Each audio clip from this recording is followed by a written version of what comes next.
जय हिंद दोस्तों।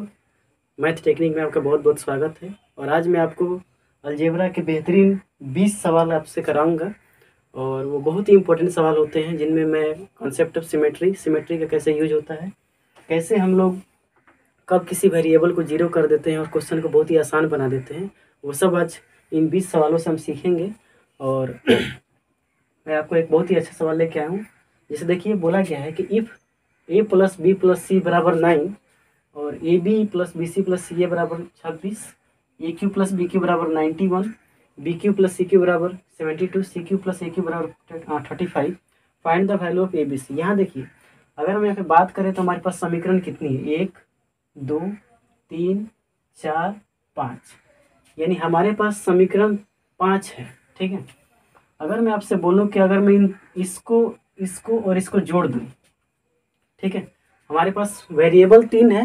मैं यहाँ पे लिख दे रहा हूँ, वेरिएबल हमारे पास 3 है और इक्वेशन यानी समीकरण जो हमारे पास है, समीकरण हमारे पास 5 है। अगर 3 वेरिएबल होता और 3 समीकरण होता तो तब तो हम सोल्व करना ही पड़ेगा। अब इसे 3 वेरिएबल और 5 इस समीकरण है, तब तो हमें कोई दिक्कत नहीं है, तब हमें इसको सॉल्व ही करना पड़ेगा, हमारे पास और कोई ऑप्शन नहीं है। तो मैं क्या करता हूँ, ये वाला और ये वाला और ये वाला, इन तीनों को जोड़ने पे हम क्या पाते हैं बताइए, 2 प्लस बी क्यू प्लस सी क्यू, ये हमें मिलेगा। अगर हम इसको जोड़ते हैं तो 91 और 72 कितना हो जाएगा, 5 2 7 1 8, 8 यहाँ पे मिलेगा, 7 3 10 10 19, 2 से यदि हम इसको काट देंगे तो कितना, 2 9 18, 2 9 18, यहाँ हमारे पास आ गया A cube plus B Q plus C cube बराबर 99। ठीक है, हमारे पास A cube plus B Q plus C cube 99 है और A plus B plus C 9 है और A B plus B C plus C A 26 है, यानी 3 समीकरण हमारे पास मिल चुका है। तो यहाँ से हमने A cube plus B Q plus C cube 99 निकाल चुका है। अब हम क्या करेंगे, देखिए हमारे पास अब हमें एक और चीज़ निकालना पड़ेगा, जो कि हम उस फॉर्मूले से निकालेंगे, A plus B plus C का होल स्क्वायर। ठीक है, तो क्या हो जाएगा, A square plus B square plus C square plus 2 times A B plus B C plus C A. ठीक है, तो यहाँ से हमारे पास A plus B plus C 9 दिया हुआ है, तो ये तो 81 हो जाएगा और इसकी वैल्यू हमें निकल के आएगी। और A square plus B square plus C square plus 2 times यहाँ पे A B plus B C plus C A की वैल्यू 26, यानी इसको हम डायरेक्ट 52 लिख सकते हैं। तो हमारे पास ए स्क्वायर बी स्क्वायर और सी स्क्वायर आ जाएगा। घटाएंगे 81 में से 52 घटाएंगे तो कितना हो जाएगा, अगर 50 घटा रहे हैं तो हो जाएगा 31, 2 घटा देंगे तो 29, 50 घटाएंगे तो 31 और 2 घटाएंगे तो 29। ठीक है, हमारे पास ये निकल गया है। ठीक, अब हम जानते हैं कि A cube plus B Q plus C cube minus 3abc बराबर होता है A plus B plus C और A square plus B square plus C square minus A B minus B C minus C होता है हमारे पास ये वाला। हमें ये पता है ए क्यू प्लस बी क्यू पता है 99 होगा, इसको यहाँ रख देते हैं, माइनस 3abc, ये बात हमें पता है। A plus B plus C 9 है, यहाँ 9 रख देंगे। A square plus B square plus C square हम निकाल चुके हैं, 29 है, और माइनस इसको हम माइनस कॉमन कर लेंगे तो minus A B plus B C plus C A, जिसकी वैल्यू 26 दिया हुआ है, तो माइनस 26। ठीक है, यहाँ से अगर आप घटाएंगे, यहाँ से 99, अगर 29 में 26 गया तो 3 और 27, तो यहाँ 27 हो जाएगा। अब क्या करेंगे, देखिए 3 से काट देते हैं, इसको काटेंगे तो 31 33, इसको काटेंगे तो 9, इसमें सब जैसे ही हम घटाएंगे तो हो जाएगा 24, यानी हमारे पास जो ए बी सी की वैल्यू आ गई, ए बी सी की वैल्यू आ गई कितनी, 24, यानी हमारा आंसर 24 हो जाएगा। देखिए यहाँ पे प्रॉब्लम ये था कि हमारे पास समीकरण वेरिएबल 3 थे और इक्वेशन 5 थे, तो हमें इसलिए पूरा इसको प्रॉपर सॉल्व करना पड़ेगा। अगर यहाँ पे समीकरण 3 रहता, समीकरण दो ही रहता और वेरिएबल 3 रहते, तो हम इसको इजीली आसानी से सॉल्व कर सकते हैं। ठीक है, इसको समझ में आया आपको, आप इसका एक स्क्रीनशॉट लीजिए, फिर देखते हैं आगे। हेलो दोस्त, देखिए क्वेश्चन नंबर 2 को देखिए। क्वेश्चन नंबर 2 में देखिए, ध्यान देना है, हमसे पूछा गया है if A B minus 1 by B C B minus one by C और A C minus one by A. तो कह रहा है कि A by C, B by A और सी बाई ए का मान बताइए। ठीक है, देखिए ये सवाल आपको देखते ही पहचान में आना चाहिए कि ये सिमेट्रिसिटी का क्वेश्चन है। ठीक है ना, सिमेट्रिसिटी कैसे पहचानते हैं? तो देखिए जितनी बार जो भी वेरिएबल आया है वो सारे वेरिएबल बराबर बार आए होंगे। ए 2 बार आया है, बी 2 बार आया है, सी 2 बार आया है, इसका मतलब ये सिमेट्रिक है। और सिमेट्रिक में हम लोग क्या करते हैं? सिमेट्रिक में हमें सबसे आसान तरीका क्या होता है?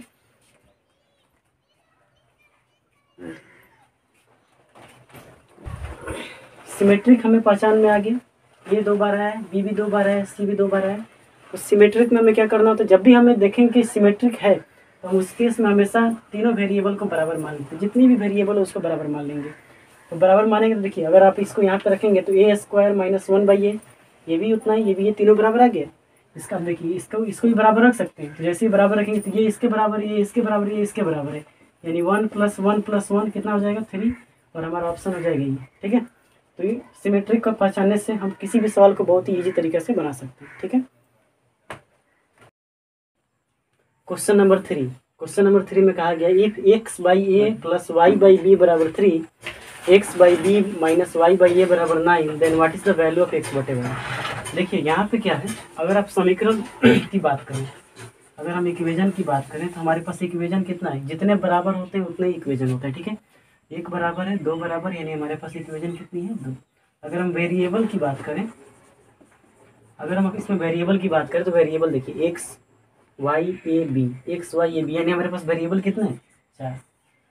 तो इस केस में हम क्या करते हैं कि अगर 2 इक्वेजन हो, 2 वेरिएबल हो तब तो हमें सॉल्व करना ही पड़ेगा। लेकिन अगर 2 इक्वेजन है और 4 वेरिएबल तो हम किसी भी 2 वेरिएबल को कुछ भी मान सकते हैं। मैंने क्या किया, मैं यहाँ पे एक्स ए और बी को 1 मान लिया। ठीक है, और मैं ये भी देख रहा हूँ कि मैं अगर ये ए 1 और बी 1 मानूंगा तो क्या हमें कोई प्रॉब्लम है? तो मैंने देखा यहाँ से कोई प्रॉब्लम नहीं है। ठीक है, तो यहाँ से हम देखेंगे x प्लस, अब हमारे पास ये बन गया x + y बराबर 3 और x - y बराबर 9। लेकिन a और b को 1 मानने से अब हमारे पास क्या क्या निकल के आ गया? यहाँ से अगर हम x बाई वाई इसको काट दें तो हमारे पास कितना हो जाएगा? 2x बराबर 12, तो x बराबर 6 हो गया। x 6 इसमें डालेंगे, जैसे x 6 डालेंगे तो y हमारे पास कितना हो जाएगा? -3, यानी हमारा x बटा जो y का होगा 6 बाई -3, यानी हमारा -2 आंसर आना चाहिए। अब चेक करते हैं कि क्या इसमें आ रहा है। जैसे ही 1 यहाँ पे डालेंगे तो 4 हो जाएगा, यहाँ 1 डालेंगे तो 1 - 3 2, 4 और 2, यही हमारा ऑप्शन हो गया। देखिए यहाँ से 4 हो जाएगा और यहाँ से -2 काटेंगे तो इसको -2। बाकी ऑप्शन चेक करने की जरूरत नहीं है, पहले ऑप्शन में सेटिस्फाई करके। ठीक है, नंबर 4 को देखते हैं। इफ a + b + c बराबर 0, then the value of aq + bq + cq is. यहाँ ध्यान दीजिए, यहाँ पे हमें ऐसे वैल्यू को सिलेक्ट करना है जिससे हमारे सारे ऑप्शन एलिमिनेट हो जाए। कोई कहेगा कि हम b बराबर c बराबर 0 मान लेते हैं। पहले मैं इसका कॉन्सेप्ट समझा देता हूँ। इसका कॉन्सेप्ट यही है कि अगर हमारे पास वेरिएबल 3 है, ध्यान से देखिएगा, वेरिएबल हमारे पास कितने हैं? 3। लेकिन अगर समीकरण की बात करें, समीकरण को हिंदी में ऐसे लिखते हैं, ये हमारे पास एक ही है। अगर समीकरण 1 हो, वेरिएबल 3 हो, तो हम किसी भी 2 वेरिएबल को कुछ भी मान सकते हैं। लेकिन ये भी ध्यान रखना है कि हम वैसे चीज़ माने जिसमें हमारा जो अगर डिवाइड में है तो अनडिफाइंड नहीं होना चाहिए। ऊपर से हम ऑप्शन को एलिमिनेट कर पाए, हमें ऑप्शन ही तो एलिमिनेट करना है। तो हम क्या करेंगे ना, यहाँ से मैं बी और सी को 0 मानता हूँ। लेकिन बी और सी को 0 मानने से प्रॉब्लम यहाँ ये है कि जैसे आप बी और सी को 0 मानेंगे तो ये भी 0 हो जाएगा, ये 0, ये 0, ये 0, ऑप्शन एलिमिनेट नहीं होगा। तो हम यहाँ पे बी और सी को 1 मान लेते हैं। 1 मानने से फ़ायदा क्या है? जैसे आप बी और सी को 1 मानेंगे, आपका ए निकल के आ जाएगा -2। देखिए भाई, ए को तो अपने मन से हम कुछ नहीं मान सकते हैं, ठीक है ना, वो हमारे निकल के आ रहा है। लेकिन हम बी और सी को 2 वेरिएबल को कुछ भी मान सकते हैं। तो हमने माना बी और सी को 1, तो ये हमारा कितना आ गया? -2। अब हम ऑप्शन को एलिमिनेट करते हैं। अगर मैं यहाँ से ए बी सी निकालूँ, अगर मैं A B C A cube plus B cube हमें पूछा है ना, then the value of A cube plus B cube. ठीक है, हमें पूछा A cube plus B cube, A cube plus B cube पूछा है। तो यहाँ से A cube plus B Q plus C cube हमसे पूछा गया। ए क्यू कितना हो जाएगा? -8, 2 का -2 का होल क्यूब करेंगे, 1 का होल क्यूब, 1 का होल क्यूब, यानी यहाँ से -6 हमारा आंसर आना चाहिए। अब हम देखेंगे कि वो कौन सा ऑप्शन है जो -6 देगा। तो हमने देखा कि सब में 0 तो हो नहीं सकता, 0 तो हो नहीं सकता, क्योंकि -6 वाला ही होगा। पहला ऑप्शन गया, ठीक है। अब ए बी सी चेक कर देते हैं, ए बी सी कितना होगा, तो -2 हो जाएगा। ठीक है। अब ए बी सी का वैल्यू यहाँ रखेंगे तो -6, यही ऑप्शन दे दिया -6, बाकी चेक करने की जरूरत नहीं है। ठीक है। If A plus B plus सी बराबर 11 और A B plus B C plus C A बराबर 17, हमसे पूछा गया A cube plus B Q plus C cube -3 A B C का मान क्या होगा। हिंदी इंग्लिश का लोचा नहीं कीजिएगा, वही मतलब होता है, कह रहे हैं बस इतना दिया है तो इसका मान बताइए। ठीक है। तो देखिए यहाँ पे अगर हम बात करें, हमारे पास इक्वेशन कितना है, तो आप इक्वेशन कैसे गिनते हैं, एक बराबर यहाँ पे एक बराबर यहाँ पे, कितना हो गया समीकरण 2। अगर वेरिएबल की बात करें तो वेरिएबल देखिए ए बी सी 3 है तो 3 हो जाएगा। अगर हमारे पास समीकरण 2 है और वेरिएबल 3 है, इसका मतलब हम किसी एक वेरिएबल को कुछ भी मान सकते हैं। तो कुछ भी मानने का क्या मतलब, हम सी को 0 ही मान लेते हैं। 0 से आसान चीज़ क्या होता है। ठीक है। जैसे हमने सी को 0 माना, 0 मानेंगे तो हमारे पास ये देखिए यहाँ सी 0 हो गया, यहाँ सी 0 हो गया, जहाँ जहाँ सी है वहाँ 0 पुट कर दीजिए। यहाँ सी 0 हो गया और यहाँ सी 0 हो गया। यानी हमारे पास अब ये सवाल ये रह गया कि ए बी बराबर 11, ए प्लस बी बराबर 11, सॉरी, ए बी बराबर 17 और हमसे पूछा गया A cube plus B Q क्या होगा। एक बहुत ही फेमस फार्मूला आपको याद भी होगा, ये A cube plus B cube का फार्मूला होता है ए प्लस बी और A square plus B square minus A B. जानते हैं कि नहीं फार्मूला, बहुत ही फेमस है। ठीक है। अब मैं बस ए स्क्वायर प्लस बी स्क्वायर का फार्मूला आपसे पूछूं तो क्या हो जाएगा, आप क्या इसको ए प्लस बी का होल स्क्वायर -2ab लिख देंगे तो क्या गलत हो जाएगा। ये देखिए इसको खोलिए जरा, A square plus B square plus 2ab और -2ab कट जाएगा तो क्या बचेगा, A square plus B square. इस चीज़ को उठा के यहाँ डाल दीजिए। ठीक है। तो कितना हो जाएगा ए प्लस बी, और यहाँ से इसको रखेंगे तो कितना हो जाएगा ए प्लस बी का होल स्क्वायर, ध्यान रखिएगा होल स्क्वायर -2ab और एगो यहाँ रखा हुआ ए बी, यानी 2 ए बी और एगो ए बी, 3 ए बी हो जाएगा। ठीक है। अब बस मान रख दीजिए और आंसर पाइए। ए प्लस बी कितना है, देखिए यहाँ पे 11 है, 11 रख दिए, 11 का होल स्क्वायर करेंगे 3, ए बी कितना है 17, जोड़ घटा आना चाहिए। ठीक है। 11 121, 17 51, इसको जैसे घटाएंगे 11, 121 में से 50 51 गया तो कितना हो जाएगा 70। ठीक है। 11 7 77, यानी 770 आंसर आपका हो गया। ठीक है। तो ऐसे इस सवालों को बनाएंगे बहुत ही आसान तरीका से। अब कोई ऐसा ना करे कि A cube plus B cube -3ab वाला फॉर्मूला लगा, A plus B plus C, A square plus B square plus C square minus A minus B C minus C, नहीं लगाना है उसको। ठीक है। इसी से बनाइए, जल्दी सॉल्व होगा। ठीक है। एक स्क्रीनशॉट लीजिए। फिर क्वेश्चन नंबर 6 क्या कर रहा है, if x plus y plus z बराबर 13 और एक्स स्क्वायर और वाई स्क्वायर जेड स्क्वायर बराबर 69, तो हमसे पूछा गया x Y plus z into x plus y कितना होगा। ऐसे सवाल में फिर वही बात है, आप अगर आपसे मैं बोलूँ कि इक्वेशन कितना है तो आप क्या बोलेंगे, इक्वेशन आपके पास कितना है, तो एगो बराबर कौगो बराबर दो गो लिख दीजिए यहाँ पे। अब मैं आपसे पूछूँ कि वेरिएबल कितना है, वेरिएबल मतलब एक्स वाई जेड कितना है, तो 3 गो है। यानी हम किसी एगो वेरिएबल एक्स्ट्रा को है, एक्स्ट्रा एगो है ना, वो एक्स्ट्रा एगो है, उस एक्स्ट्रा को हम क्या मान सकते हैं, कुछ भी मान सकते हैं। आपका मन करे तो कुछ भी मान लिए, मैं 0 मान रहा हूँ। ठीक है। जैसे ही मैंने z बराबर 0 माना, अब हमारा सवाल क्या रह गया, ये तो गया 0 मानिए तो ये गया, ये भी गया, ये भी गया। यानी हमारे पास अब ये सवाल रह गया कि x प्लस वाई बराबर 13, एक्स प्लस वाई बराबर 13 और x square plus Y square बराबर 69, और हमसे पूछा गया है एक्स वाई बराबर क्या होगा। ठीक है। तो आप क्या करेंगे, यहाँ से आपको पता है कि एक्स प्लस वाई का होल स्क्वायर क्या होता है, x square plus Y square plus 2xy होता है कि नहीं। X square plus Y square का वैल्यू यहाँ दिया हुआ है, यहाँ रख दीजिए, कितना 13 का होल स्क्वायर, यहाँ 69 दिया हुआ है, अब प्लस 2xy, 13 का होल स्क्वायर कितना होता है 169, इसको इधर ले जाएंगे तो माइनस में 69 हो जाएगा, 2xy घटाएंगे तो कितना हो जाएगा 100, और 2 से काट दीजिए तो 50, यानी xy की वैल्यू कितना हो गया 50। ऑप्शन में देखिए 50 किधर ये ऐसे बनाएंगे बहुत ही जल्दी से। ठीक है।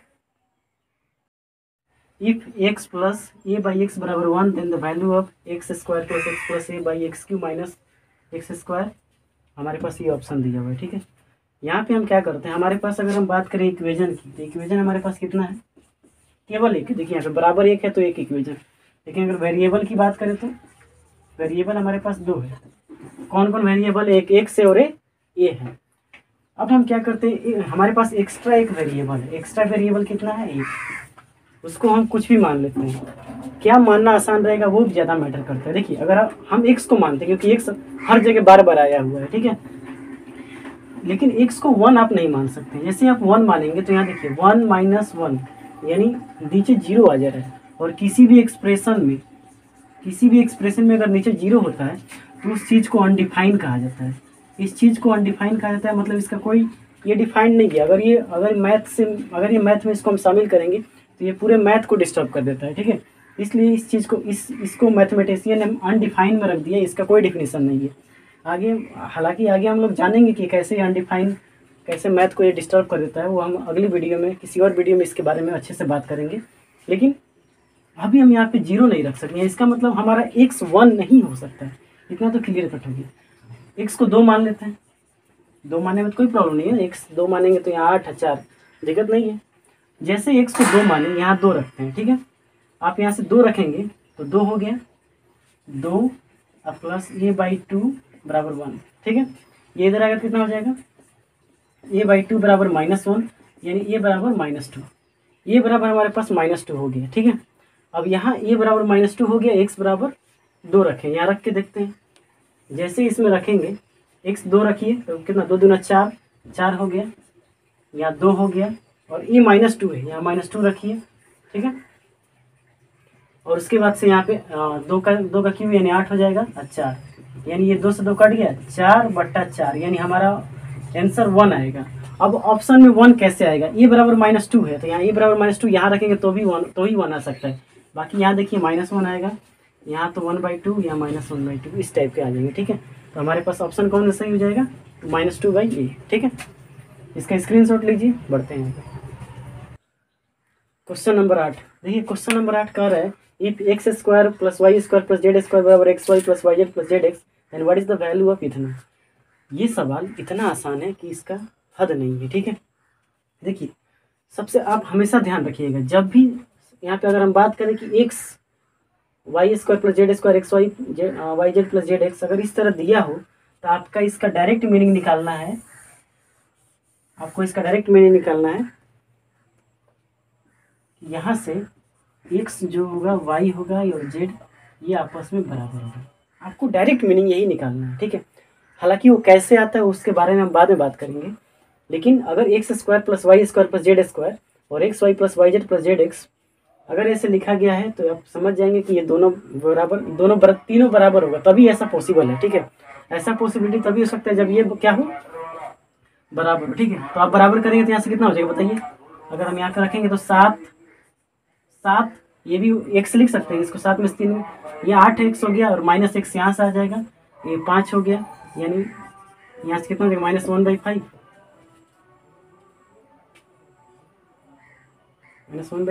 ऑप्शन ही नहीं है ऐसा। क्वेश्चन नंबर 8 देखिए, कह रहा है कि x square plus Y square plus Z square बराबर xy plus Y Z plus Z x, then what is the value of 7x plus 3y minus 5x/5x। अगर आपको ऐसे लिखा हुआ जहाँ भी दिखे, सिंपल सा बात समझिए, ये सिमेट्रिक है। सिमेट्रिक समझ रहे हैं, जितना बार एक्स आया है इधर, जितना बार एक्स आया उतना बार एक्स इधर आया, जितना बार वाई इधर आया उतना बार वाई इधर आया। सिमेट्रिक में हम लोग डायरेक्ट ही ये सोच सकते हैं कि एक्स जो होगा वाई बराबर जेड, तीनों आपस में बराबर होगा, तभी ये चीज़ सेटिस्फाई होगा, तभी ये चीज़ बराबर हो सकता है। आपका इसका डायरेक्ट मीनिंग निकालना है। तो देखिए अब तो इसका मतलब सब बराबर है, एक्स वाई जेड तीनों आपस में बराबर है, तो ये यहाँ से कितना हो जाएगा। अगर हम यहाँ से बात करें 10x में से 5x दिया, 5x और नीचे 5x है, यानी कट कितना हो गया 1, यही इसका आंसर है। ठीक है, क्वेश्चन नंबर 9 देखिए। Question number 9, if x plus 1/x बराबर 2 then what is the value of x के पावर 21 है इतना। देखिए दोस्तों, यहाँ से आप एक बात ध्यान रखिएगा कि x प्लस 1/x अगर 2 है, ठीक है ना, तो यहाँ से आप सीधे सीधे मतलब निकाल सकते हैं कि x 1 होगा। कैसे, रख के भी देख लीजिए, 1 1। आपको कुछ नहीं करना है, यहाँ 1 रखिए तो 1 ही होगा, यहाँ 1 रखिए तो 1 ही होगा, इसको जोड़ दीजिए 2 वही हमारा ऑप्शन है। ठीक है, क्वेश्चन नंबर 10 देखिए। क्वेश्चन नंबर 10 में बोला गया है कि if m minus a square b square plus C square m minus b square c square plus a square plus m minus c square a square plus B square दिया है 3, हमसे पूछा M का मान बताइए। अब देखिए यहाँ पे आपको बहुत ही अच्छे से सोचना है। ठीक है, अगर मैं आपसे बात करूँ कि यहाँ पे, अगर मैं आपसे बात करूँ यहाँ पे कि अगर यहाँ पे वेरिएबल कितने हैं, तो वेरिएबल आप कितना बोलेंगे बताइए। ए बी सी तो है, एम भी है, यानी वेरिएबल हमारे पास हो गए 4। ठीक है, अगर मैं आपसे बोलूँ कि यहाँ पे इक्वेशन कितना है, तो आप कहेंगे है 1। अरे भाई बराबर एक ही है तो एक इक्वेशन, यानी हमारे पास एक्स्ट्रा वेरिएबल कितना है, एक्स्ट्रा वेरिएबल है 3, यानी हम इस एक्स्ट्रा 3 वेरिएबल को कुछ भी मान सकते हैं। लेकिन मानने से ज़्यादा ये आपको ये भी ध्यान रखना है कि ऐसा मान माने जिससे हमारा अनडिफाइन नहीं आए और हमारा कुछ गड़बड़ ना हो। ठीक है, तो मैं क्या करता हूँ, मैं सीधे सीधे इसको ए बराबर बी बराबर सी को बराबर मान के 1 मान लेता हूँ। ठीक है, जैसे ही मैंने 1 माना, आप बताइए यहाँ से आप क्या लिख सकते हो। देखिए 1 मानने से आपको यह ऑप्शन भी बदल गया। ऑप्शन यहाँ से क्या हो जाएगा 3 और 1, यानी ये ऑप्शन 2 हो गया। ठीक है, ये ऑप्शन 3 हो गया, ये ऑप्शन 9 हो गया। अरे 1 1 1 3 का होल स्क्वायर। यहाँ से देखिए ये 1 1, ये तो -2, ये 3, ये यहाँ से 1 आ गया। ठीक है, ऑप्शन हमारे पूरे बदल चुके हैं, ध्यान रखिएगा। अब देखिए यहाँ पे जैसे रखेंगे m -1 इंटू 2। अब बताइए ये भी तो यहाँ पे भी तो वैसे ही होगा ना, m -1/2, m -1/2। क्या मैं इसको 3 टाइम 3 से मल्टीप्लाई कर दूँ तो दिक्कत है? कोई दिक्कत नहीं है। बराबर 3 से 3 कट गया, यानी m की वैल्यू कितना हो जाएगी, m -1 हो जाएगा बराबर 2, यानी m बराबर हो जाएगा 3। m बराबर 3, यानी m वही ऑप्शन सही होगा जिसका मान होगा 3। क्या इसमें 3 है? नहीं है, ये गया। इसमें 3 है क्या? अरे नहीं, ये तो 1 है। इसमें 3 नहीं, ये कौन सा ऑप्शन हो सकता है? ओनली 3। ठीक है, आप एक स्क्रीनशॉट लीजिए, बढ़ते हैं आगे। दोस्तों अभी क्वेश्चन नंबर 11 को देखते हैं। क्वेश्चन नंबर 11 में अभी ऐसा क्वेश्चन मैं कुछ देर पहले ही आपको बताया था। आपको सीधे सीधे यहाँ देखना है, ये क्या बना है, सिमेट्रिक बना है। क्या बना है ये? सिमेट्रिक। कितने लोग सिमेट्रिक का मीनिंग नहीं समझते हैं, तो मैं आपको बता देना चाहता हूँ कि जितनी बार एक्स आया है उतनी बार वाई आया है, उतनी बार जेड आया है जी। अगर ऐसा हो तो इस केस में हम लोग क्या करते हैं, सबको बराबर मान लेते हैं, है ना। और ये आप याद भी रख सकते हैं, ये वाला अगर जहाँ भी दिखे तो आप ये मान लेना है कि एक्स बराबर वाई बराबर जेड होगा। आप बताइए जैसे ही आप बराबर सबको मानेंगे, ये तो सब तो बराबर है ना, तो यहाँ से कितना हो जाएगा 3 10 15, 15 एक्स का पावर 4 लिख देते हैं, है ना। सब बराबर एक्स वाई जेड बराबर ही, तो क्या दिक्कत है। 7 3 10 15, 15 एक्स 4 लिख देते हैं, ये कट के कितना हो जाएगा 1। यही आपका आंसर है। क्वेश्चन नंबर 12 को देखते हैं दोस्तों। कह रहे हैं कि P/A Q/B और R/C बराबर 1 है और A/P B/Q C/R बराबर 0 है। तो हमसे और एक और बात यहाँ पे कहा गया है कि P Q R और ABC ये नॉन जीरो है। नॉन जीरो मतलब आप समझते हैं जीरो नहीं है। ठीक है, तो कह रहा है कि फाइंड द वैल्यू ऑफ इतना। ठीक, अब देखिए अगर मैं आपसे यहाँ पे बात करूँ कि आपके पास इक्वेशन कितना है, कोई बता सकता है इक्वेशन कितना है, तो आप बोलेंगे सर यहाँ पे 2 बराबर है तो 2 इक्वेशन होगा। ठीक है, अगर वेरिएबल की बात करें तो आप कितना बोलेंगे, देखिए PQR है और ABC, यानी वेरिएबल हमारे पास 6 है। अगर आप बोले कि एक्स्ट्रा कितना है तो आप बोलेंगे 4 है। इस 4 को हम क्या कुछ भी मान सकते हैं? डेफिनेटली मान सकते हैं। क्या माना जाए? तो ऐसा माना जाए कि हमारा क्वेश्चन क्या हो, आसान हो।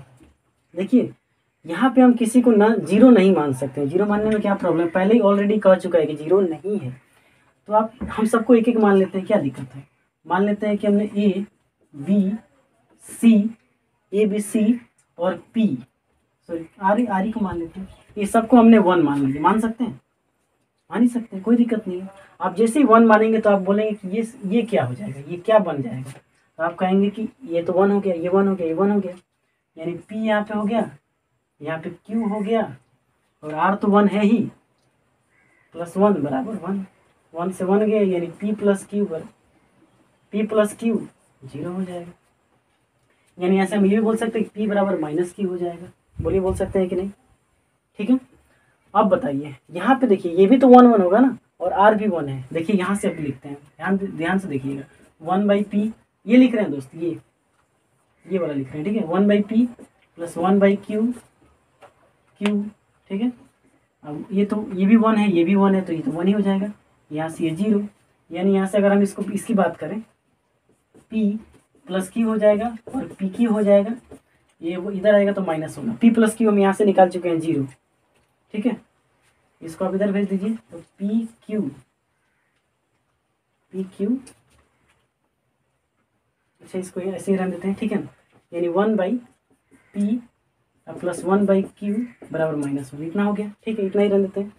अब देखिए यहाँ ये क्या सवाल क्या बन गया हमारा, सवाल बना है कि अगर ये 1 हो गया, ये भी 1 हो गया, ये भी 1 हो गया, R 1 हो गया, तो हमारे पास महज सवाल यही बच गया कि P² प्लस Q², ये तो 1 है प्लस 1, यही तो हमसे पूछा गया है, ठीक है। ये वाला चीज़ बन गया। अब देखिए यहाँ पे P² प्लस Q² को लिख सकते हैं P प्लस Q का whole square minus 2PQ plus 1, आराम से लिख सकते हैं। P प्लस Q 0 है तो ये तो 0 हो जाएगा, माइनस 2PQ और PQ भी 0 है तो ये भी 0 हो जाएगा। देखिए यहाँ से P प्लस Q हो जाएगा, ये PQ हो गया, ये माइनस यहाँ से P प्लस Q तो PQ ये माइनस में पूरा हो जाएगा, ये चीज़ तो 0 है ही, तो PQ बराबर कितना हो जाएगा 0, PQ 0 हो गया तो ये भी 0 प्लस 1, यानी इसका आंसर कितना होगा 1 कौन है ये, यानी ये भी नहीं होगा, ये भी नहीं होगा, ये भी नहीं होगा। क्लियर है बात इतना, ठीक है। इसका स्क्रीनशॉट लीजिए, बढ़ते हैं आगे। अगर आप देखिए मैं इसको एक बार और समझा देता हूँ आपको। देखिए सबसे पहले क्या करना है, मैंने आपसे बोला कि यहाँ पे इक्वेशन कितना है, तो जितने बराबर होते हैं इतने इक्वेशन होते हैं, यानी यहाँ पे इक्वेशन 2 हो गया, वेरिएबल PQR ABC यानी 6 है, 4 को एक्स्ट्रा है तो हमने 4 को कुछ भी मान लिया, हमने 1 मान लिया आसानी के लिए। आप जैसे ही 1 मानेंगे तो बताइए यहाँ पे ये 1 हो गया, पूरा ABC तो 1 है, R भी 1 है, तो P प्लस Q बराबर 0 आ जाएगा। आप कहेंगे बिल्कुल आ जाएगा, आप चाहें तो इसका कोई ज़रूरत नहीं है, ठीक है। यहाँ से P प्लस Q 0 आ गया, यहाँ भी तो वही काम करेंगे ना, तो ABC तो हमारा 1 है तो ये तो ऊपर 1 हो गया, 1 1 1, ये R भी 1 है तो ये 1 हो जाएगा, और PQ तो यहाँ से P प्लस Q इसको 1/P प्लस 1/Q बराबर -1 होगा। अब देखिए P इसको आप तीनों गुणा कीजिए तो P प्लस Q बटा PQ, अब इसको इधर लेके आएंगे तो PQ, ये P प्लस Q 0 है, वहाँ से यहाँ से देखिए जहाँ से ये 0 है, ठीक है, यहाँ रख देंगे, PQ कितना हो गया 0। अब यहाँ इस सवाल में ये चीज़ हम रख के देखते हैं, ठीक है ना, तो A1 B1 C1 R भी 1, तो ये हमारा हो जाएगा P² प्लस Q² प्लस 1। अब P² प्लस Q² को आप लिख सकते हैं P प्लस Q का होल स्क्वायर माइनस 2PQ, जब इसको आप खोलेंगे तो 2PQ और माइनस 2PQ क्या हो जाएगा, कट जाएंगे, ठीक है, तो ये 0 हो जाएगा, PQ भी 0 है ही, बचा 1 हमारा ऑप्शन हो जाएगा। क्वेश्चन नंबर 13 देखिए, क्वेश्चन नंबर 13 में बोला गया है कि A/B बराबर B/C बराबर C/D, then what is the value of B minus C के whole square, C minus A का whole square, D minus B का होल स्क्वायर। अब ये क्वेश्चन इतना बेहतरीन है कि आप उसका अंदाजा भी नहीं लगा सकते। देखिए सबसे पहले ना मैं 2 ऑप्शन को एलिमिनेट कर देता हूँ, ठीक है। कैसे एलिमिनेट करेंगे, मैं क्या कर रहा हूँ कि A बराबर B बराबर C बराबर D सबको बराबर मान लेता हूँ। अब बताइए ऐसा मानने से क्या हमें हमारा ये वाला चीज़ कंडीशन गलत हो जाएगा, नहीं गलत होगा, क्योंकि देखिए 1 1 1 1 1 1 बराबर है। इससे क्या हो जाएगा, अगर मैं आपसे कहूँ सब में A माइनस D दिया, इसका मतलब A और D का जो डिफरेंस होगा वो 0 होगा। देखिए अब देखिए यहाँ पे देखिए ये बराबर है, ये भी बराबर है, ये भी बराबर है, यानी हमारा ऑप्शन 0 होगा। ये तो 0 कट के 0 हो जाएगा ना, तो ये तो होगा नहीं और ये होगा नहीं, यानी यही इसी 2 ऑप्शन में से कोई हो सकता है, ठीक है। हमने 2 ऑप्शन को हटा दिए। अब हमें ऐसा मान सोचना है, देखिए हम A को 1 मान लेते हैं, ठीक है, ये हमने ये ऑप्शन हटाने के लिए किया। अब हम A को 1 मान रहे हैं, ठीक है ना। अब जैसे A को 1 मानेंगे और B को 2 मान लेते हैं, क्या दिक्कत है, ठीक है। तो देखिए यहाँ पे तो ये 1/2, अब रेशियो भी 1/2 होना चाहिए, तो अगर B यहाँ पे आप 2 माने हैं तो C को कितना मानना पड़ेगा 4, C को 4 मान लेते हैं। अच्छा C यहाँ पे 4 है तो इसको D को 8 मानना पड़ेगा। अरे भाई रेशियो डिस्टर्ब नहीं होना चाहिए, देखिए 1/2 फिर यहाँ पे 2/4, ठीक है ना, 4/8 1/2 सब में आ रहा है। अब यहाँ पे ये वाला चीज़ यहाँ पे रख देते हैं, ठीक है। तो बताइए B माइनस C मतलब कितना हो जाएगा -2 का होल स्क्वायर कितना होगा, -2 का होल स्क्वायर माइनस +4, ठीक है। चलिए C माइनस A का मतलब C में से A घटाना है तो 3 का होल स्क्वायर 9, ठीक है। अच्छा D माइनस B करेंगे तो D माइनस B 6 का होल स्क्वायर 36 40 49। अब हमें वही ऑप्शन लेना है जिसमें 49 हो, ठीक है। तो 49 किस में हो सकता है, 7 8 में से 1 गया 7, 8 में से 1 गया 7, 7 का होल स्क्वायर 49, ये हो जाएगा, ये तो 7 ही आएगा, यानी हमारा ऑप्शन नंबर कितना हो गया D। बात समझ में आया आपको, देखिए ऐसे आपको सीखना है, ठीक है। इसका स्क्रीनशॉट लीजिए, बढ़ते हैं आगे। देखिए कह रहे हैं if 1/x plus 1/y plus 1/z बराबर 0 then x plus y plus z बराबर 9। तो हमसे पूछा गया है कि x q plus y q minus 3xy z का वैल्यू कितना होगा। ठीक है, बहुत ही बेहतरीन क्वेश्चन है। ठीक है, हम क्या करते हैं ना कि ऐसा करते हैं कि यहाँ पे हम इसको थोड़ा सा सॉल्व कर देते हैं। ठीक है, सॉल्व करके चाहे नहीं करते हैं रहने देते हैं। अब बताइए जेड को हम क्या मान लें कि हमारा थोड़ा सा सवाल आसान हो जाए। जेड को 1 मान लेते हैं। ठीक है, 1 मानते हैं। जैसे जेड को 1 मानेंगे, 0 तो मान ही सकते हैं ना क्योंकि अनडिफाइन हो जाएगा। जेड को 1 मानेंगे तो यहाँ पे क्या हो जाएगा, ये वाला चीज़ होगा 1/x प्लस 1/y बराबर यहाँ पे -1 हो जाएगा, यानी x प्लस वाई और xy बराबर -1। ठीक है, एक यहाँ से ये चीज़ आएगा। अभी इसको वैसे छोड़ देते हैं। यहाँ 1 मानेंगे तो जेड अगर 1 मानते हैं तो हमारा x प्लस वाई कितना हो जाएगा, 8 हो जाएगा। अरे एक इधर आएगा तो 8 हो जाएगा ना। चलिए ठीक है, अब यहाँ पे देखिए, यहाँ पे 1 मानेंगे तो क्या होगा, तो इस चीज़ को ये तो ऐसे ही रहेगा। ठीक है, यहाँ 1 मानेंगे तो 1 का होल क्यूब तो 1 ही हो जाएगा ना, डायरेक्ट 1 लिख दे रहे हैं। यहाँ पे -3 और जेड को 1 मान चुके हैं तो एक्स वाई होगा कि नहीं। चलिए ठीक है, कोई दिक्कत नहीं है यहाँ से। अब देखिए हमने यहाँ से निकाल चुका है कि एक्स प्लस वाई जो होगा -xy के बराबर होगा। तो क्या मैं यहाँ पे -xy की जगह पे x प्लस वाई लिख सकता हूँ? बिल्कुल लिख सकता हूँ। तो x cube plus y cube plus 1 यहाँ से हो जाएगा प्लस 3x प्लस वाई, लिख सकते हैं कि नहीं। अब हमारे पास x प्लस वाई का मान आ गया। देखिए x प्लस वाई का मान यहाँ 8 भी दिया, यहाँ 8 रख दीजिए तो 8 तरीके 24 एक 25, यानी x cube plus y cube बराबर +1 और 3 × 8, ये पूरा मिला के कितना हो जाएगा 25। यहाँ से क्या लिख सकते हैं, x cube plus y cube और प्लस 25। अब हमें x cube plus y cube का मान निकालना है। ठीक है, अगर ये हमें मान निकल गया तो हमारा सवाल हो जाएगा बेहद आसान। ठीक,